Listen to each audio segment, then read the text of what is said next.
तव कथामृतं तप्तजीवनं कविभिरीडितं कल्मषापहं श्रवणमङ्गलं श्रीमदाततं भुवि गृह्णन्ति ये भूरिदा जनाः। श्री रामकृष्ण वचनामृत।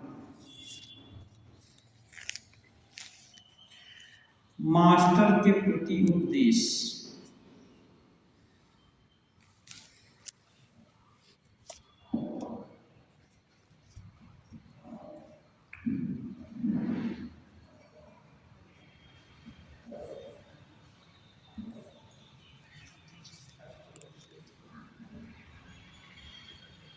श्री रामकृष्ण बात हो रही थी। श्री रामकृष्ण बोले, मास्टर महाशय पहले पूछे थे, यही अगर हुआ तो देह धारण की फिर क्या आवश्यकता। देख तो रहा हूं कि कुछ कर्मों का भोग करने के लिए ही देह धारण करना पड़ता है। वह क्या कर रहा है वही जाने। बीच में हम लोग फंस गए हैं। कहते हैं भगवान ही अच्छे बुरा सब कुछ हुए हैं, बैठे हैं। तो मास्टर महाशय कह रहे हैं कि भगवान भले बैठे हैं बीच में, लेकिन हम लोग तो कष्ट पा रहे हैं। लगता है कर्म का फल भोगने के लिए ही जन्म लेना पड़ा है। तो वो बीच में बैठे हैं तो क्या लाभ है। भगवान है ना हम सबके भीतर, लेकिन हम लोगों में कितनी भिन्नता है। एक दूसरे के प्रति कितने लोगों का कितनी तरह का नफरत है और कितनी तरह का आकर्षण विकर्षण, बहुत तरह का है। लेकिन है भगवान सबके अंदर और एक ही है, वही है। लेकिन कष्ट तो हो रहा है, किसी को सुख भी हो रहा है, किसी को दुख हो रहा है। ज्यादातर दुखी होता है, सुख कम। तो श्री रामकृष्ण देव कहते हैं, चना अगर विष्ठा पर पड़ जाए तो भी उससे चने का ही पौधा उगता है। चना है ना, इसका मतलब केवल चना नहीं, कहने का मतलब जीवात्मा यदि आत्मा अच्छे दुष्ट व्यक्ति का रूप धारण करके आए या शिष्ट व्यक्ति का रूप धारण कर रहा है, दुखी का के भीतर आए या सुखी के भीतर आए, किसी के भीतर आए, वो तो आत्मा ही रहेगा। तो उससे उसका स्वरूप नहीं बदल जाता। विष्ठा में पड़ने के कारण चने का जैसे स्वरूप नहीं बिगड़ जाता, ऐसे ही भले ये संसार गंदगी से भरा है, विभिन्न विषमताओं से भरा है, लेकिन इसमें आने से जीवात्मा मैली नहीं हो जाती। जीवात्मा का कुछ नहीं बिगड़ता, आत्मा का कुछ नहीं बिगड़ता। केवल ये जो संस्कार है ना, वही बदलते हैं, उसी में बंधन है। जो शुद्ध आत्मा है उसमें कुछ नहीं होता। यही एक अच्छा अवलंबन शास्त्र देते हैं कि चाहे भले ही हमसे कितनी भूल हुई हो, क्योंकि व्यवहार में तो हम लोग देखते हैं ना, लोग कितनी भूल करते हैं, कितनी कष्ट पा रहे हैं। लेकिन नहीं, यदि मालूम हो कि जो भी हो असली हमारा एकदम सर्वनाश होने का नहीं है, चाहे जो कुछ भी हो, मेरा स्वरूप शुद्ध बुद्ध मुक्त स्वभाव है। यदि ये कोई सुन लिया है, सोच लिया है, तो उसको आशा रहती है, फिर वो एकदम हताश कभी नहीं होगा। मणि कर रहे हैं, फिर भी अष्ट बंधन तो है ही।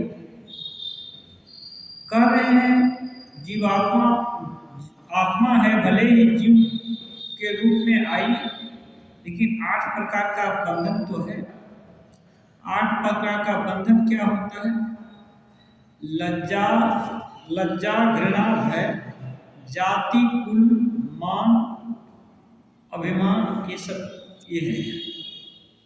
कुलशील, मान, अभिमान, ये सब विभिन्न प्रकार का की उपाधि एक तरह से है, और इन उपाधियों का महत्व भी है और इनका गौरव भी है। इनका यदि गौरव रहे अपनी जाति कुल का, जैसे राम जी कहते हैं, रघुकुल रीति सदा चली आई, प्राण जाहि पर वचन न जाए। अब देखिए, ये कुल का इतना गौरव है कि इस कुल के लोग जो कुछ भी कह देंगे, किसी को देने के लिए या करने के लिए कह देंगे, तो वो अवश्य करेंगे। बात देकर फिर भूल जाएंगे या मुकर जाएंगे, ऐसा नहीं। जिसको दे दिया बात, उसको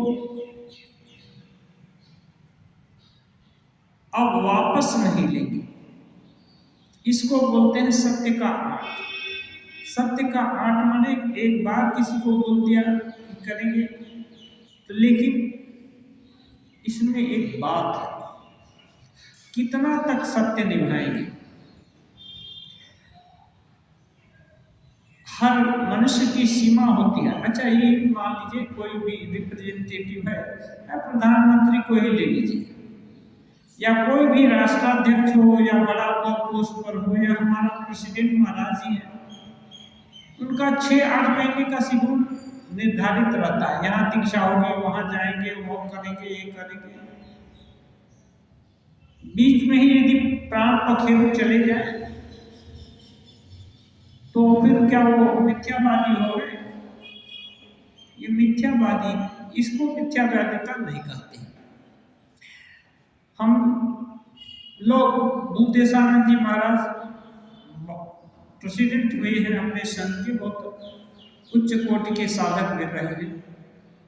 उनसे हम लोग पूछे थे, क्या सत्य कहाँ तक? वो बोले, देखो तुम्हारी सामर्थ्य में है और तुम उपेक्षा कर दे रहे हो, तो ये मिथ्या आचरण या इसको मिथ्यावादिता कहते हैं। कोई मान लीजिए बड़ी मीटिंग में जा रहा है, बीच में एक्सीडेंट हो गया, तो मीटिंग अटेंड करने जाएगा ना हॉस्पिटल में जाएगा? मीटिंग अटेंड करेगा तो क्या उसी होगी वहाँ, उसको तो हॉस्पिटल जाना पड़ेगा। तो जहाँ बड़ी शक्ति पकड़ लेती है वहाँ उसका सामर्थ्य नहीं है, वहाँ पर वो मिथ्यावादी नहीं है। लेकिन उसी के बस में सब कुछ है और वो जानबूझकर अवहेला कर रहा है, तो इसको मिथ्यावादिता कहते हैं। हम प्लानिंग किए कि ये करेंगे, वो करेंगे, सभी बहुत बड़ी लंबी प्लानिंग किए, सामर्थ्य भी है, हटाओ कोई ऐसा अघटन घट गया, सामर्थ्य छीन लिया गया, अब वो नहीं हो सकता, या शारीरिक सामर्थ्य छीन लिया गया या बौद्धिक सामर्थ्य छीन लिया गया या और कुछ हो गया, तो करेंगे क्या? तब वो दोष नहीं है। इसलिए ये बोल रहे हैं मास्टर महाशय कि बंधन तो है। अब बंधन है तो बंधन का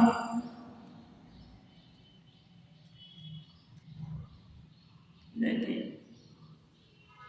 प्रभाव तो झेलना पड़ेगा, लेकिन झेलते हुए भी बंधन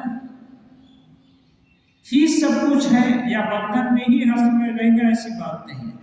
श्री रामकृष्ण कहते हैं, अष्टबंधन नहीं, अष्टपास है। तो इससे क्या, अष्टपास, बंधन और पास में अंतर हो। बंधन का मतलब एक गांठ बांध दिया एक तरह का, अब पास है तो उससे हजारों गांठ बन जाएगी, क्योंकि वो एक नहीं है।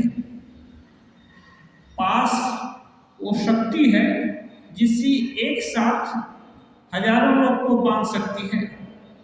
एक आदमी के भी गर्दन को बांध सकती है, पैर को बांध सकती है, हाथ को बांध सकती है, बहुत जगह बांध सकती है। लेकिन बंधन एक ही जगह होगा, या पैर में होगा, या हाथ में होगा, या एक शरीर में होगा और दूसरे शरीर का बंधन दूसरा होगा। लेकिन पास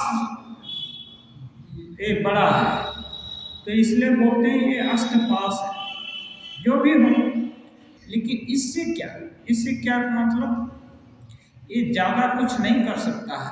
आत्मा की महिमा अनंत है, उसके आगे पास कुछ नहीं है। उनकी कृपा होने पर एक क्षण में अष्टपास छूट सकते हैं। उनकी कृपा होने से, किसी ईश्वर की कृपा होने से, माँ की कृपा होने से, या जो शुद्ध बुद्ध मुक्त आत्मा है उनकी ही कृपा होने से ये आत्मबंधन जो बंधा हुआ दिख रहा है, ये दिख रहा है। अद्वैत वेदांत में एक्चुअली बंधन है नहीं, बंधन मानते नहीं। कैसे वो मानते हैं, रात को अंधेरे में कोई जा रहा है, हठात देखा भूत आ गया या कोई चोर आ गया, भयंकर मोटा सोटा है,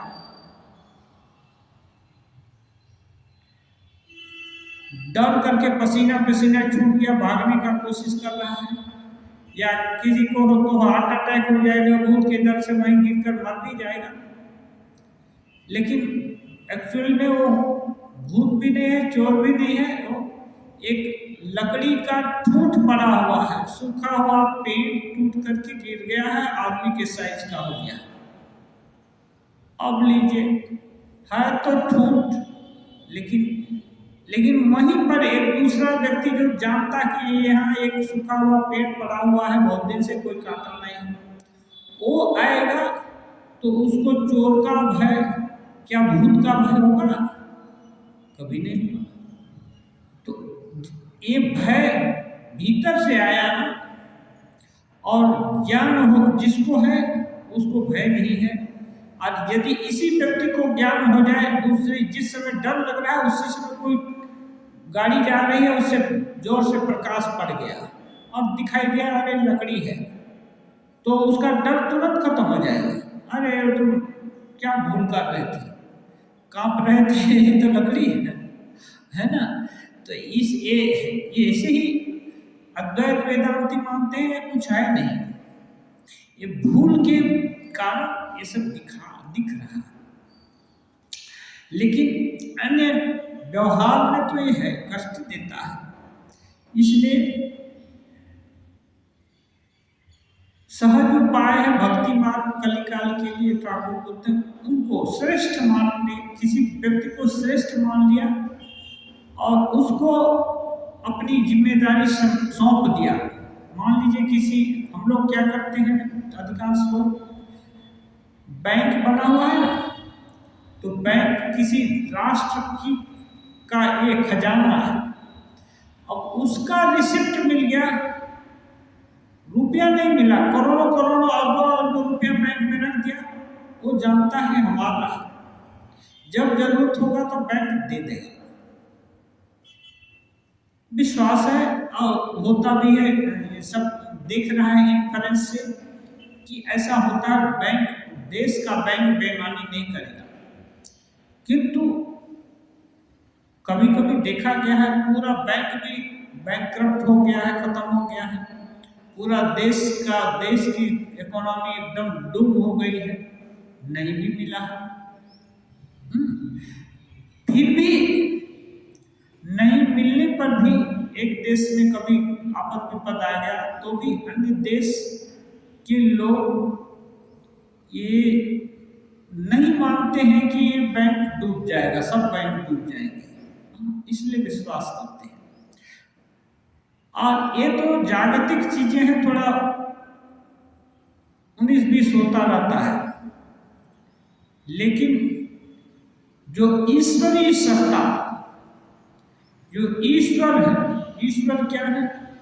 स पूर्वे सामने गुरु काले नाम सीधा, वो गुरुओं के भी गुरु हैं, उनका ज्ञान कभी प्रतिहत नहीं होता है, वो सर्वसमर्थ होते हैं। ऐसे सामर्थ्यवान के हाथ में यदि अपना कोई वस्तु दे दिया जाए, सौंप दिया जाए सच्चे दिल से, तो वहां से कुछ नष्ट होने की संभावना नहीं रहती, वहां कोई गोलमाल होने का चांस नहीं।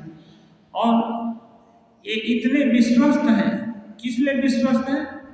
अपने से अलग नहीं है, अभिन्न है, हम लोग नहीं जानते इसलिए भिन्न है, वो अपने ही है, अपने लोग अपने से दगाबाजी कभी नहीं करेगा। हाँ, इस क्या बोलते हैं, जागतिक व्यवहार में भले कहीं भूल हो जाए, दगाबाजी हो जाए, ईश्वर के घर में भूल नहीं होती है। इसलिए बोलते हैं उनकी कृपा होने से अष्टपाश एक क्षण में छूट सकता है।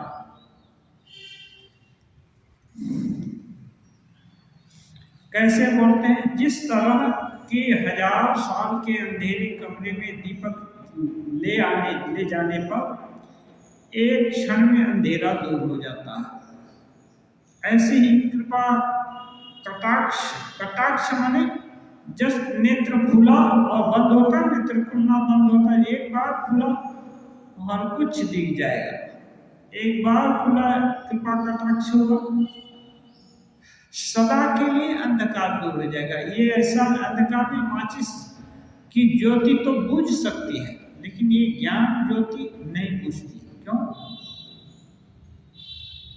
ऐसे देखिए, यदि मान लीजिए तेल का समुद्र हो,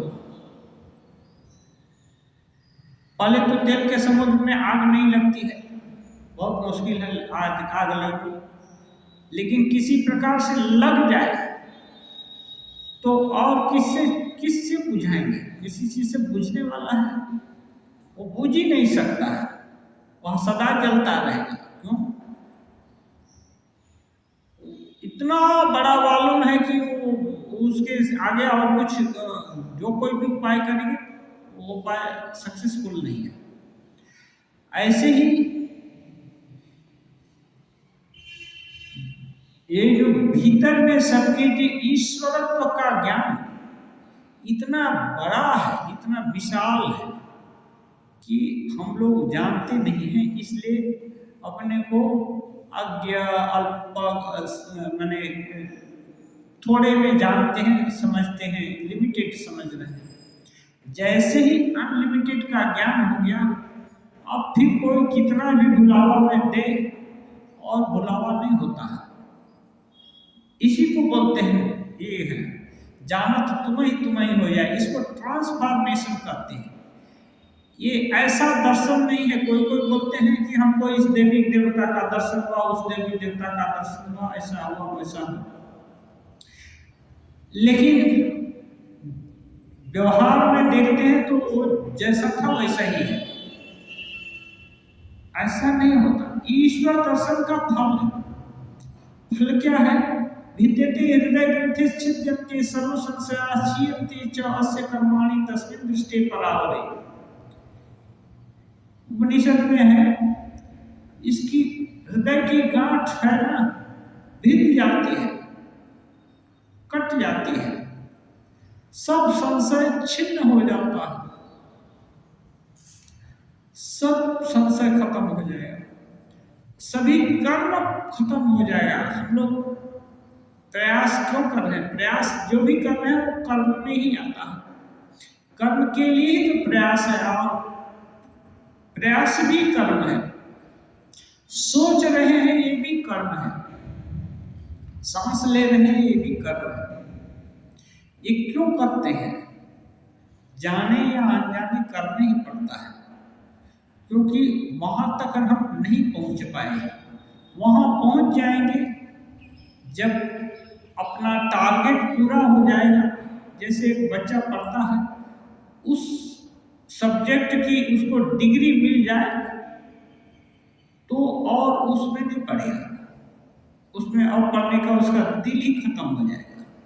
और क्या पढ़ना है, वो आगे की पढ़ाई पढ़ेगा। ऐसे ही जब स्वरूप का ज्ञान हो जाए तो इससे बड़ा ज्ञान और कुछ नहीं है, इसलिए मस्ती आ जाती है। कबीरदास बोलते हैं, मन मस्त हुआ तो क्यों बोले। और ठाकुर बोलते हैं, माँ मुख चिपे दीक्षित, बोलने जाने की चेष्टा करते हैं कल्पना करके कि ब्रह्म ज्ञान में क्या होता है। नीचे प्लेन में आने पर वो सोचते हैं कि ये सब जो भी ये हैं भक्त लोग हैं उनको बता देने से उद्दीपन होगा, जल्दी भगवान ब्रह्म ज्ञान के प्रयास करेंगे, सब जल्दी से इनका बंधन कट जाएगा। लेकिन जैसे ही बोलने का प्रयास करते हैं नीचे मन जाता है और उस समय मन रहता नहीं, मन खत्म हो जाता है। क्योंकि मन का सीमा है ना, एक लाइट तक हम लोग देख पाते हैं, उससे ज़्यादा जोर की लाइट हो जाएगी तो और दिखाई नहीं पड़ेगा। चाहे भले ही चक्षु इंद्री कितनी अच्छी हो, लेकिन लाइट ज़्यादा तीव्र हो जाएगा तो भी नहीं देखेगी। आज लाइट एकदम कम हो जाएगा तो भी चक्षु इंद्री नहीं देखेगी। और चीज है, इंद्री भी ठीक है, सब कुछ है, लेकिन दिखेगा नहीं। ऐसे ही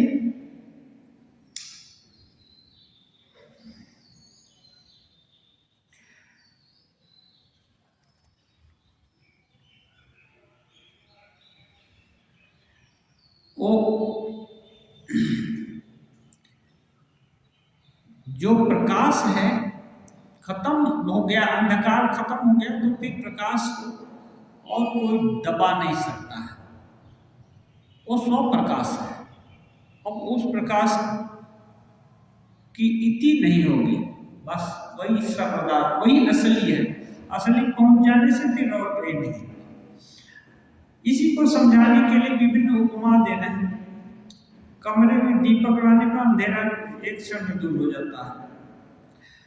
और दूसरा बोलते हैं, बाजीगर का खेल तुमने देखा है, कितनी ही गांठ लगी रस्सी का एक छोर वह इधर, एक छोर वो बांध देता है और दूसरा छोर एक हाथ से ऐसे झटकता है कि उसकी सभी गांठें खुल जाती है, एक साथ खुल जाती है। परंतु दूसरा आदमी लाख उपाय करे उसे खोल नहीं पाता। जब नहीं जानते हैं तो नहीं कर पाएंगे। हाँ, और एक आदमी तुरंत खोल पाता है। इसलिए बोलते हैं, दृश्यते तु अग्र्या बुद्धिया सूक्ष्म सूक्ष्म दर्शन। साधना के द्वारा, अभी हम लोग सभी लोग तो एक ही जैसे हैं, एक ही जैसा हार मांस, आँख भी है, कान भी है, देह सब देखने की क्षमता भी है, समझने की भी क्षमता है, एक ही जैसे दिखने। लेकिन साधना के द्वारा जिसकी जो तीसरी आँख खुल जाती है उसको बोलते हैं दिव्यम ददामि चक्षु। वो आँख खुल जाएगी, वो सीधा टारगेट देखता है, वो ये सब व्यापार नहीं देखता, व्यापार के भीतर क्या है वो देखता है। वो सुवर्ण देखता है, सुवर्ण का आकार नहीं देखता, एकदम सीधा टारगेट पर हो जाता है, उसको देखने की आदत हो जाती है। जैसे श्री रामकृष्ण देव बाद साधना के परिपक्व अवस्था के बाद कोई भी भक्त आदि आने से जिसके उन सब के विषय में जानकारी, जो असली जानकारी है, स्वरूप की जानकारी, वो ले लेते, फिर देखते इसमें सुधार करने की संभावना है, सुधार हो सकता है तो उसको वैसा उपदेश देते। और नहीं तो किसी किसी के तरफ से एकदम मुख मोड़ लेते, बोलते सांड के जैसा इसमें विषय भाव है, इसका इज्जत नहीं होगा, उसके सामने बोलना भी नहीं चाहते थे। क्यों? अभी एक पूथी किताब है बहुत अच्छा, ये अक्षय कुमार सेन लिखी कविता के रूप में, सुंदर है। उसमें लिखते हैं भगवान सर्वशक्तिमान है, चाहे तो हर कुछ कर सकते हैं। वो चाहने से इमली के वन को ना फजली आम का वन बना सकते हैं, लेकिन फिर क्यों करते नहीं? फजली आम तो अच्छा है, इमली तो खट्टा है, उतना छोटा मोटा ये है। फजली आम तो बहुत सुंदर है, रसीला है, और रसाल आमों में अच्छा माना जाता है, उसमें भी फजली बड़ा बड़ा। तो अक्षय कुमार सिंह बाद में लिखते हैं कि भगवान लेकिन करते क्यों नहीं? इसलिए नहीं करते हैं कि उनको फजली आम की और आवश्यकता नहीं है, उनके पास उसके बहुत जंगल है, अब बहुत है तो फिर उसकी उस चीज का अभाव नहीं है, तो इसलिए वो इमली को आम नहीं बनाते। वो चाहे तो सब कुछ कर सकते हैं, लेकिन करते नहीं हैं।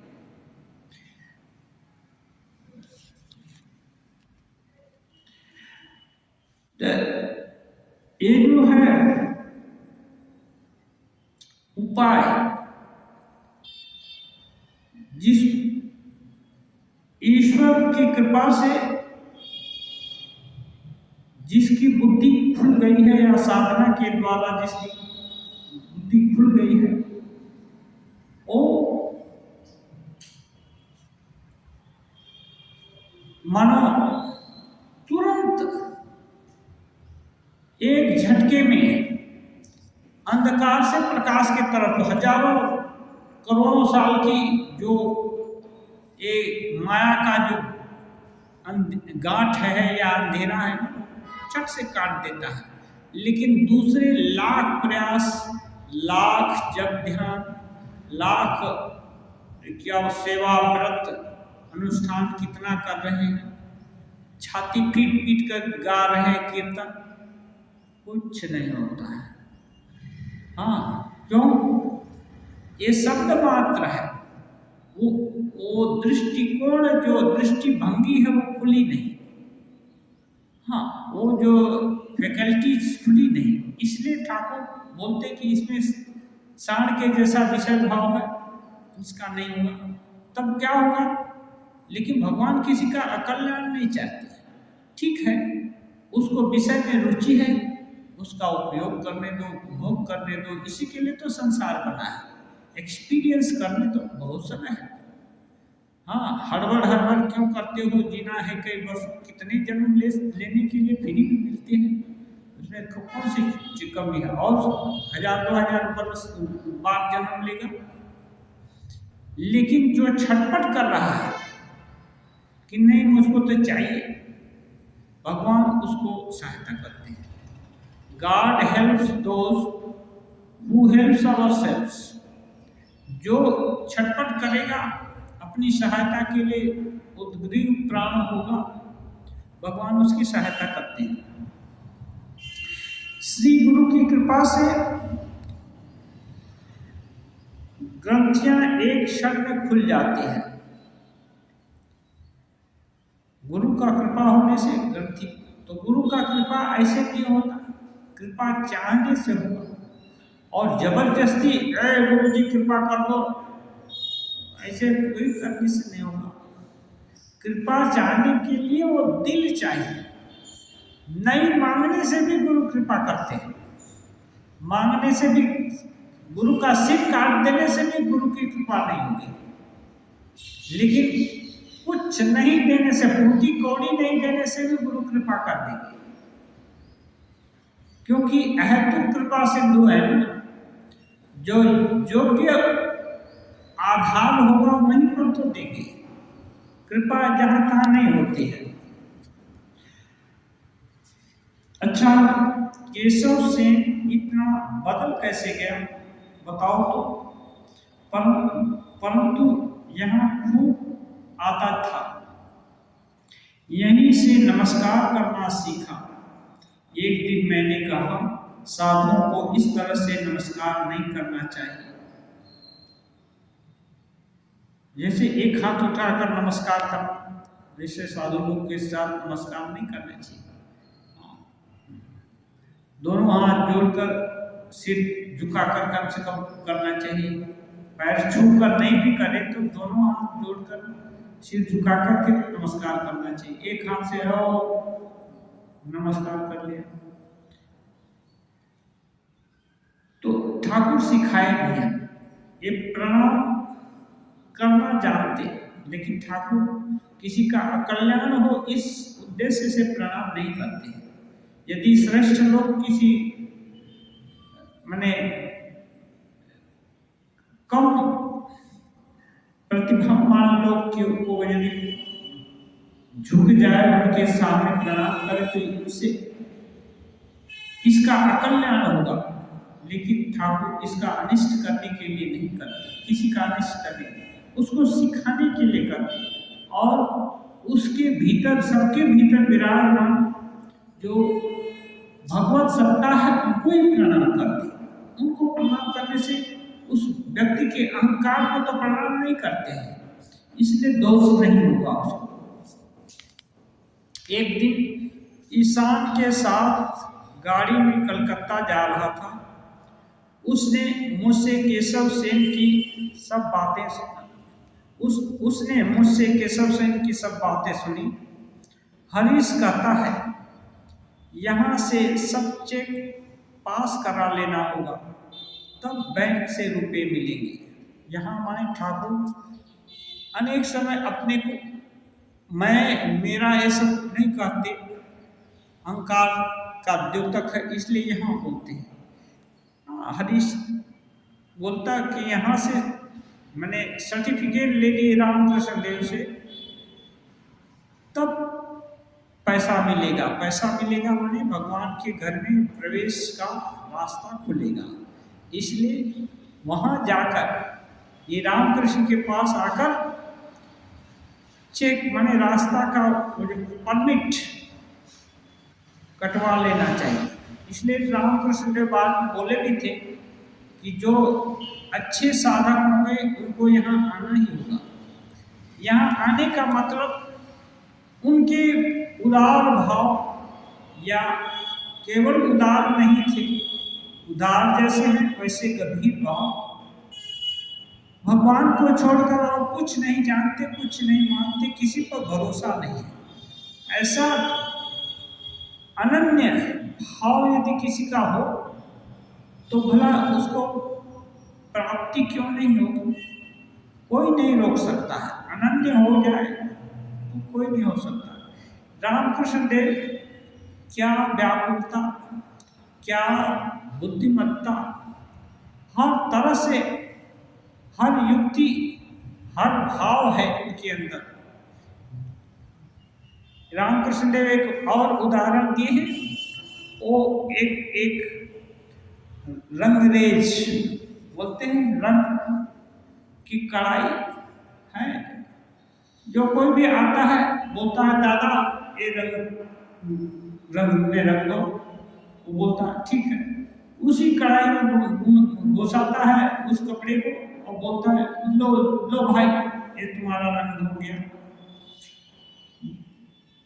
वो चला जाता है, दूसरा आता है, कोई लाल बोला लाल में दे दिया, कोई बोला बैंगनी भी कर दिया, तीसरा आता है बोलता है दादा हरा कर दो, हरा भी कर दिया उसी से।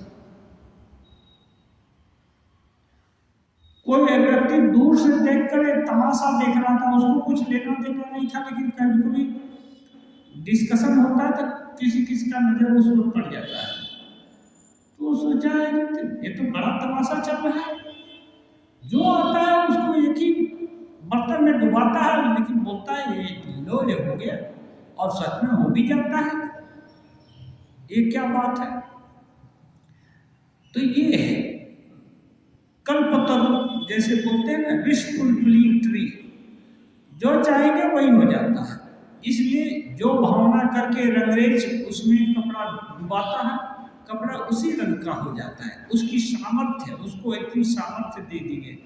तो जो एक्सपेक्टेटर है, जो दूर से देखने वाला व्यक्ति है, वो धीरे से पास में आया, एक छोटा सा कपड़ा लेकर अपना, और वो बोला, भाई मैं और कुछ नहीं चाहता, तुम्हारा रंग, तुम्हारे जो है ये कढ़ाई है ना, ये रंग जिस रंग में रंगा हुआ है उस रंग में रंग दो। माने इसलिए रामकृष्ण देव के पास बहुत से साधक आए। कोई राम भक्त आया तो राम जी की चर्चा हुई, अद्वैत वेदांती आया तो अद्वैत वेदांत की चर्चा हुई। सभी लोग रामकृष्ण में अपना उत्कृष्ट अभिव्यक्ति देखे। कोई उनको अवतार पुरुष देखा, कोई उनको सिद्ध महापुरुष जाना, कोई कुछ जाना, कोई कुछ जाना, और उस चीज की अपेक्षा भी की, पाए भी। लेकिन जो विवेकानंद आदि ये भक्त लोग हैं, ये लोग केवल रामकृष्ण से उनका एक भाव नहीं चाहे, और अपने जिनको अंतरंग रामकृष्ण देव बोलते हैं ना, अंतरंग कहते हैं भी, लीला प्रसंग में आप पढ़ेंगे तो अंतरंग और बहिरंग, अंतरंग भक्त हैं, उनको श्री रामकृष्ण देव नहीं चाहते कि एक भाव। इसलिए बोलते हैं कि हम एक घेय होते ताई में, बांसुरी में 7 छेदा है तो हम तरह तरह की राग रागिनी बनाएगी, एक रागिनी नहीं। मानो एक कपड़े एक रंग में रंग देना, रंगा कर चले जाना, एक राग अलापना, और बहु राग का ज्ञान हो जाना, जब मर्जी तब जो राग ये करना। मानो उसी लॉन्ड्री के रंग में रंगा लेना, जब चाहे तो लाल दिखे, जब चाहे तो पीला दिखे, जब चाहते बैगनी, जब चाहे तो हरा, जब चाहे तो कोई रंग नहीं, निराकार। ऐसा ये तो इसमें ज्यादा इसमें ब्यूटी ज्यादा है। हाँ, हर तरह का ये कर सकता है। इसलिए रामकृष्ण जो सांचा ढाल गए, उसमें किसी भी भाव को डिनाई नहीं किया गया है, इनकार नहीं किया गया है। अब उस भाव में यदि कोई रंग गया तो ये रामकृष्ण के सांचे के अनुरूप ढल गया। ये बड़ा अद्भुत है, किसी को भी इनकार नहीं, किसी को भी तिरस्कार नहीं, किसी को नहीं। अथच हर रंग परफेक्ट है, हर रंग पूर्ण है, हर रंग में एक ही खूबी है, लेकिन देखने में भिन्नता है। तो ये है, बोलते हैं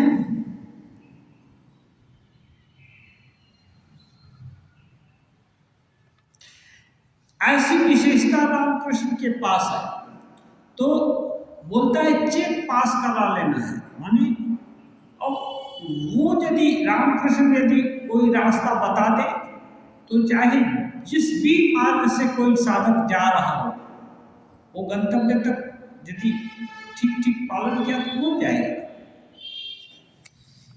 सभी लोग ये सुन करके हंसते हैं। मणि निर्वाक रहकर सब बातें सुन रहे हैं। उन्होंने समझा गुरु के रूप में सच्चिदानंद स्वयं चेक पास करते हैं। गुरु के रूप में स्वयं सच्चिदानंद ही चेक पास कर रहे हैं, उन्हें साधन भजन का संधान दे रहे हैं। लाटू महाराज से एक बार लाटू महाराज ठाकुर का पैर दबा रहे थे, वो पूछे तुम्हारे राम जी क्या कर रहे हैं? लाटू महाराज बोले हम क्या जाने राम जी क्या कर रहे हैं, आप क्या कर रहे हैं, आप बता दीजिए। तो ठाकुर बोले देख तुम्हारे राम जी सुई के छेदा से ऊंट हाथी पार कर रहे हैं, ऊंट हाथी पार कर रहे हैं। ये बेढब का शब्द है कि नहीं? कभी हो सकता है आजकल के वैज्ञानिक भावापन्न लोग इसकी क्या कल्पना कर सकते हैं? सुई के छेद से ऊंट हाथी पार हो, लेकिन राम जी हर कुछ कर सकते हैं। ये कल्पना उनकी नहीं है, ये आधुनिक युग में नहीं है।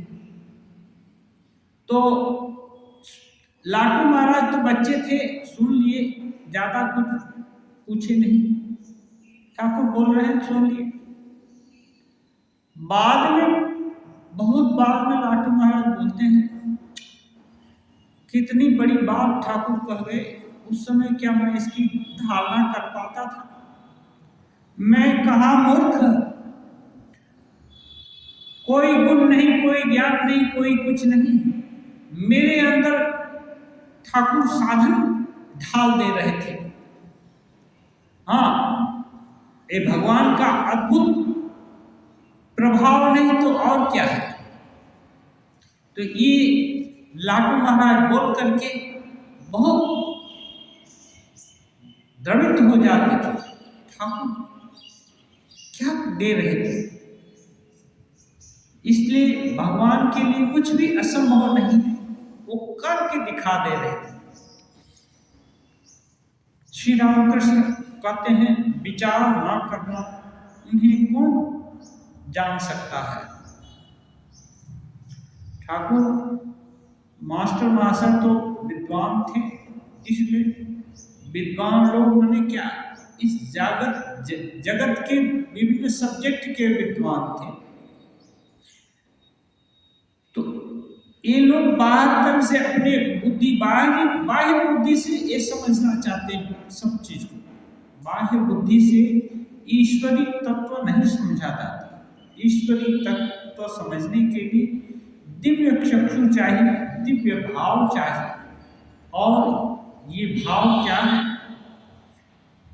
तद विधि प्रणिपातेन परिप्रश्नेन सेवया।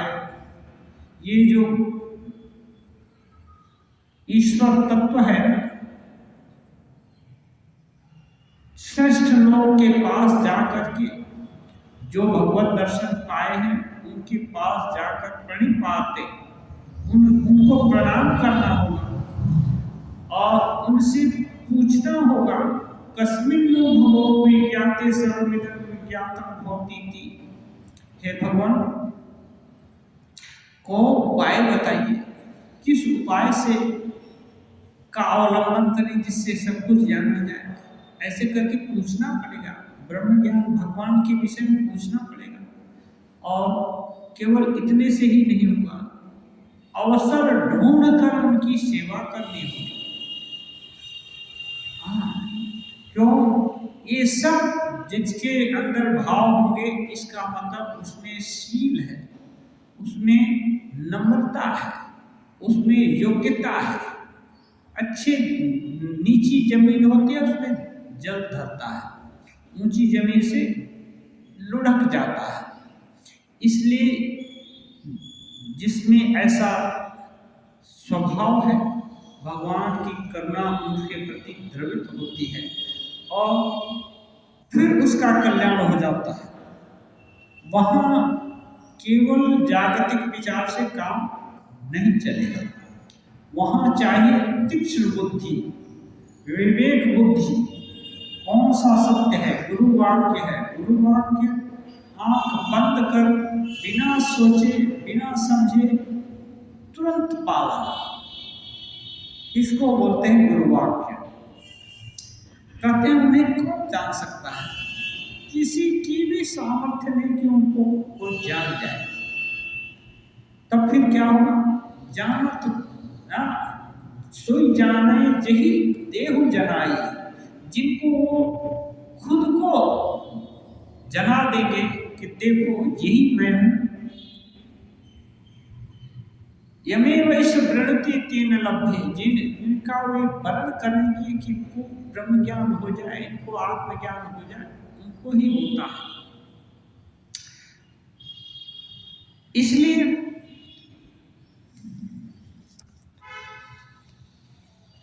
न्यायता कहता था, मैंने सुन रखा है उन्हीं के एक अंश से यह ब्रह्मांड बना है, उनको कोई नहीं जान सकता पूरा पूरी। न्यायता ब्रह्मज्ञानी थे, ब्रह्मज्ञानी थे। ठाकुर उनकी बात कह रहे हैं। वो कहता था कि वो सुन रखा है, यह भी नहीं बोल रहा कि हम देखा है, सुन रखा है कि उनके ही एक अंश से सारा विश्व ब्रह्मांड है, ग्रह नक्षत्र सब तारा ये सब उनके ही एक अंश मात्र से हुए हैं। इतने इतने बड़े, इतने महान ईश्वर है या वह ब्रह्म है, उनको भला कौन जान सकता है। लेकिन जिन पर उनकी कृपा होगी वो जान जाए।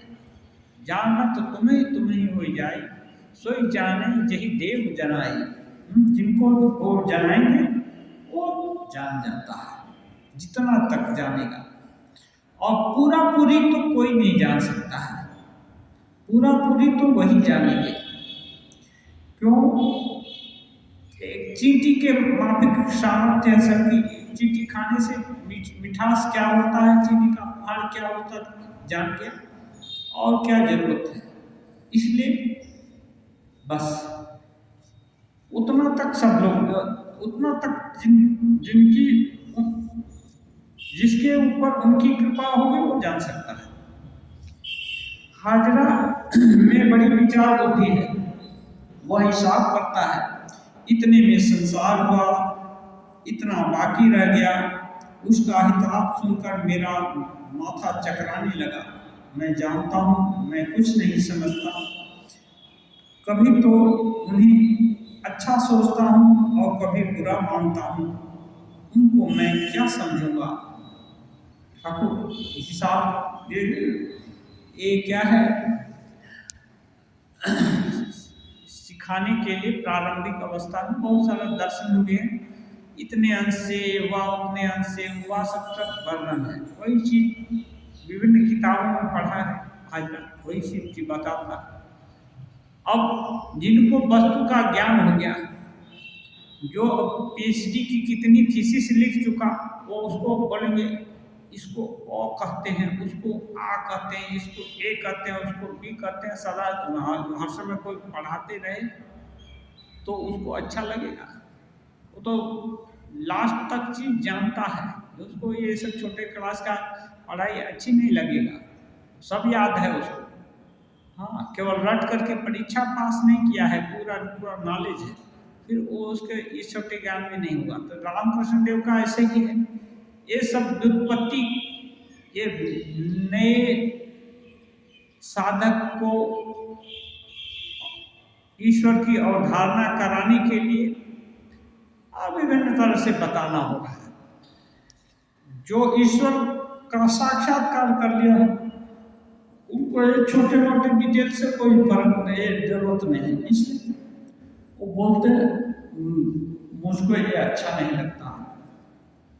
मैं कभी मानता हूँ कि वो अच्छे हैं, जब कृपा करते हैं। कभी दुखी हो, कभी तकलीफ देते हैं तो दिल में कभी कभी बुरा भी लग जाता है, लेकिन सब मिलकर मैं जानता हूँ वे ही है। हाँ, उनको पूरा पूरी मैं जानना नहीं चाहता, और ये जानता हूँ वो अपने हैं, अपने हैं। कभी जरूरत बस कष्ट देते हैं, अब देते हैं तो देते हैं, क्यों दिया, कैसे क्या किया, वो सब इतना जानने का जरूरत नहीं है। ज़्यादा कष्ट हुआ तो रो लिया, हाँ, कुछ कहना होगा तो बोल भी दिया। साधक लोग डांट भी देते हैं, भगवान को भी डांटते हैं, तो डांट भी दिया, लेकिन भगवान का पूरा पूरा सब बर्ताव किस कारण से ये सब किया, वो किया, सब वो जीरा बहस नहीं करने जाते। हाँ, इसका मतलब यह है उनको उनके शरणागत हो गए हैं, एक तरह से सरेंडर कर दिए। हाँ, और उनको तत्व रूप से जानते हैं, अपना जानते हैं। ये जानना ही असली बात है। जो जान गया फिर उसकी दृष्टि ये नहीं होगी, ओझल नहीं होगी, फिर उसको कोई रोक नहीं सकता है। ऐसा नहीं कि एक बार ज्ञान हो गया तो फिर अज्ञान हो गया। जिस ज्ञान के होने के बाद फिर अज्ञान हो जाए वो ज्ञान नहीं हुआ, वो ईश्वर का ज्ञान नहीं हुआ और दूसरी चीज का हुआ, किसी तत्व का ज्ञान हुआ। ईश्वर ज्ञान होने से वो विलुप्त नहीं हो सकता है, वो उसमें कभी बाधा, कभी न्यूनता आ ही नहीं सकती है। हाँ, कभी ये जैसे जागतिक प्लेन पर है तो जगत भी ये है, लेकिन जैसे ही उद्दीपन हुआ ईश्वर तत्व, ईश्वर वो असली तत्व ही देखेंगे, उसमें हेलुसिनेशन या ये जो बुलावा की बात नहीं हो सकती है। ओम निरंजनम नित्यम अनंत रूपम भक्तानुकंपादृत विग्रहं वै ईशावतारं परमेश वीर्यं तंग्रहां कृष्णं शीर्षा नमामि।